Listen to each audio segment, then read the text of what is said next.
அல்லாஹ்வை பற்றிய சிந்தனையும் பயமும் நம்மிடத்தில் இல்லாமல் இருக்கிறது. இந்த நிலை எவ்வளவு காலம் நம்மிடத்தில் நீடிக்கும் என்பது அல்லாஹு அலம்.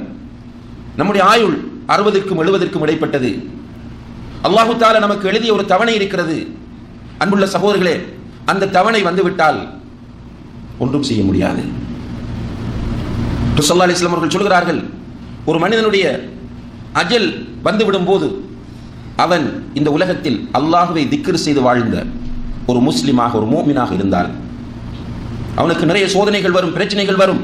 அவற்றுக்கு மத்தியிலும் அல்லாஹ் இருக்கிறான், அல்லாஹ் என்னை பார்த்து கொண்டிருக்கிறான், அல்லாஹ்விடம் நான் போக வேண்டும் என்ற அந்த உணர்வோடு இருக்கிற மனிதன் அவனுடைய உயிரை கைப்பற்றுவதற்காக வேண்டி சில மலக்குகள் சுவர்க்கத்திலிருந்து ஒரு கஃனை எடுத்து வந்து அவனுடைய கண்ணு கட்டிய தூரத்தில் உட்கார்ந்து கொள்வார்கள்.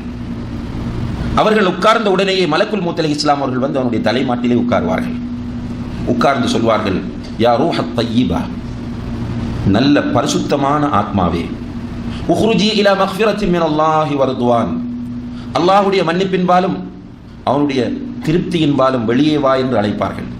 மிக சாஃப்டாக, மென்மையாக அவனுடைய உயிரை உடம்பிலிருந்து எடுத்து சுவர்க்கத்திலிருந்து கொண்டு வந்த அந்த கஃனிலே வைத்து அந்த உயிரை மலக்குல் மௌத் அலைஹிஸ்ஸலாம் அவர்களும் ஏனைய மலக்குகளும் சுமந்து செல்லும் போது வானத்தில் உள்ள மலக்குகள் எல்லோரும் ஒரு நல்ல சுகந்தமான மனம் வீசக்கூடிய ஒரு உயிரை கொண்டு வருகிறீர்களே, யாருடைய உயிர் என்று கேட்கும் போது மலக்குல் மௌத் அலைஹிஸ்ஸலாம் அவர்கள் சொல்வார்கள், இன்னாருடைய மகன், இன்னாருடைய உயிர்தான் இது என்று சொல்லும் போது எல்லா மலக்குகளும் அந்த உயிரை பின்துயர்ந்து வானத்தின் வாசல் வரைக்கும் செல்வார்கள் என்று நபி ஸல்லல்லாஹு அலைஹி வஸல்லம் அவர்கள் ஒரு நீண்ட செய்தியை சொல்கிறார்கள்.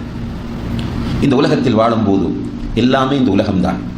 உலகத்தில் அவனுடைய பிரஸ்டீஜ், அவனுடைய கௌரவம், அவனுடைய கண்ணியம், அவனுடைய பொருளாதாரம், இதை தவிர வேறு ஒன்றுமே அவனுக்கு கிடையாது. எப்படியோ நிறைய காசு இருக்கும் போது ஒரு பெருமை, பதவி வரும்போது ஒரு ஆணவம், எல்லாமே இந்த உலகம்தான். இந்த பதவியும் இந்த பொருளும் இந்த நண்பர்களும் இந்த வட்டங்களும் இந்த உலகத்திலே நாம் அனுபவிக்கிற சொத்துக்களும் சுகங்களும் தான் எல்லாம் என்று நினைத்து வேளா வேளைக்கு தொழ மாட்டான், ஜக்காத் ஒழுங்காக கொடுக்க மாட்டான், ஹஜ் செய்ய வசதி இருந்து ஹஜ் செய்ய மாட்டான், அல் குர்ஆனோடு அவனுக்கு எந்த தொடர்பும் இருக்காது. இப்படியாக பாவங்களை நிறைய செய்வான். செய்து கொண்டு வாழ்ந்த இந்த மனிதனுடைய அஜல் நெருங்கும் போது மலக்குல் மௌத் அலைஹிஸ்ஸலாம் அவர்கள் வருவதற்கு முன்னால் சில வானவர்கள் நரகத்திலிருந்து ஒரு கஃனை எடுத்து வருவார்கள். அந்த வானவர்கள் பார்ப்பதற்கு பயங்கரமான தோற்றத்தோடு இருப்பார்கள். அவர்களுடைய தோற்றம் அல்லாஹு தஆலா அப்படி ஆக்கி வைப்பான். பயங்கரமான தோற்றத்தோடு வருவார்கள். வந்து இவனுடைய கண்ணு கட்டிய தூரத்திலே உட்கார்ந்து கொள்வார்கள். இவன் அப்போது பார்க்கிறான், உயிர் பிரிய போகிற அந்த தருணம். அந்த நேரத்தில் இந்த காட்சியை பார்த்து அவன் பயந்து கொண்டிருக்கும் போது மலக்குல் மௌத் அலைஹிஸ்ஸலாம் அவர்கள் வந்து அவனுடைய தலைமாட்டிலே உட்காருவார்கள். உட்கார்ந்து சொல்வார்கள், யா ரூஹல் ஹபீஸா உஹ்ருஜி இலா சஹத்தின் மினல்லாஹி வ அதாப், கெட்ட ஆத்மாவே, அல்லாஹ்வுடைய கோபத்தின் பாலும் அவனுடைய தண்டனையின் பாலும் வெளியே வா என்று அழைப்பார்கள். கெட்ட ஆத்மாவே, அல்லாஹ்வுடைய கோபத்தின் பாலும் அவனுடைய தண்டனையின் பாலும் வெளியே வா என்று அழைக்கும் போது சூரத்துல் முஃமினூன் 99 100வது வசனங்களில் அல்லாஹ் சொல்கிறான், ஹத்தா இதா ஜாஅஹுமுல் மௌத், அவனுக்கு மௌத் வந்தால் கால ரப்பிர்ஜிஊன், யா அல்லாஹ் என்னை கொஞ்சம் பிற்படுத்தி யா அல்லாஹ் என்று அல்லாஹ்விடத்தில் மன்றாடுகிறான். அல்லாஹ் சொல்கிறான், கல்லா இன்னஹா கலிமத்துன் ஹுவ காயிலுஹா, இது இப்படித்தான் இவன் சொல்லுவான்.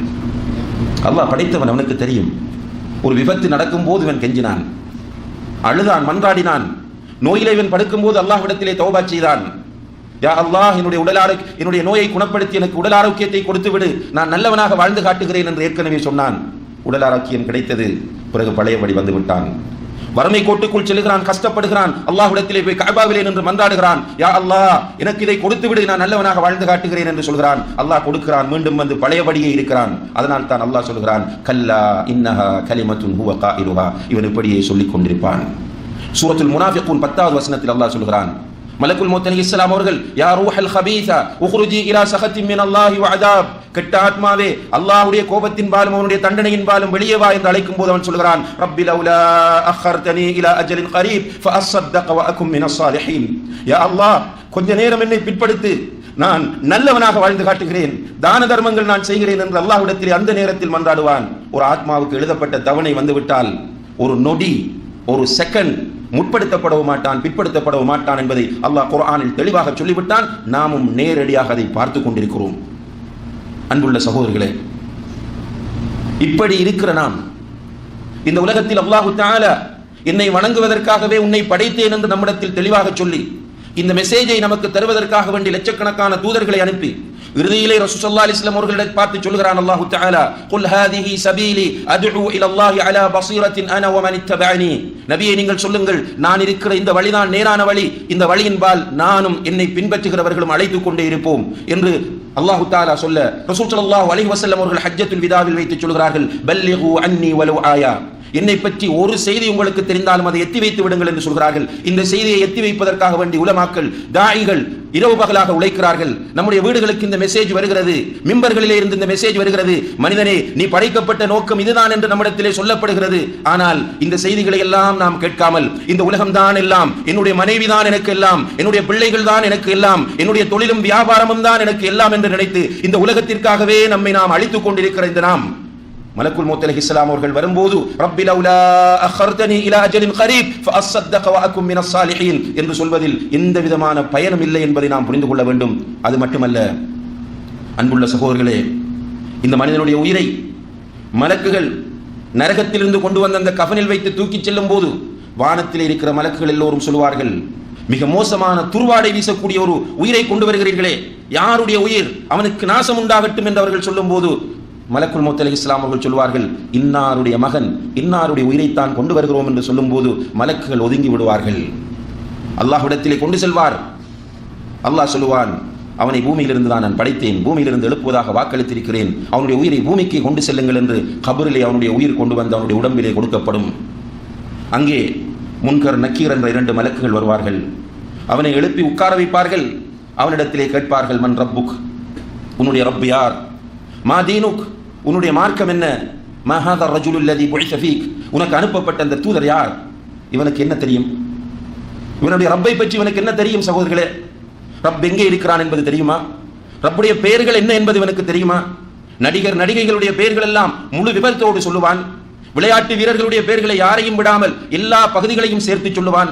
உன்னுடைய ரப்புடைய பெயர் எத்தனை என்று கேட்டால் கூட ரப்புடைய பெயர் இத்தனை என்று தெளிவாக சொல்ல தெரியாத நிலையில் இருக்கிறான். சரி 99 என்று நீ சொல்லுவதாக இருந்தால் அந்த 99 பெயர்களில் உனக்கு எத்தனை பேர் தெரியும் என்று கேட்டால் எத்தனை பேர் தெரியும் என்று நம்மால் சொல்ல முடியுமா சகோதரர்களே? அல்லாஹ்வுடைய திருநாமங்கள் நிறைய இருக்கின்றன, அதை அல்லாஹ்வை தவிர வேறு யாருக்கும் தெரியாது. அந்த திருநாமங்களுக்குள் 99 திருநாமங்களை அல்லாஹ் தேர்வு செய்து வைத்திருக்கிறார். நபி ஸல்லல்லாஹு அலைஹி வஸல்லம் அவர்கள் சொல்கிறார்கள், அந்த 99 திருநாமங்களை பொருள் விளங்கி யார் மனப்பாடம் செய்கிறாரோ, பொருள் உணர்ந்து மனப்பாடம் செய்கிறாரோ அவருக்கு சொர்க்கம் நிச்சயம் என்று அல்லாஹ்வுடைய தூதர் சொல்கிறார்கள். இந்த 99 திருநாமங்கள் தெரிந்தவர்கள் எத்தனை பேர் இருக்கிறோம்? இந்த 99 திருநாமங்களை அல்லாஹ்வுடைய திருநாமங்களை தெரிந்து கொள்ள முயற்சி செய்தவர்கள் எத்தனை பேர் இருக்கிறோம்?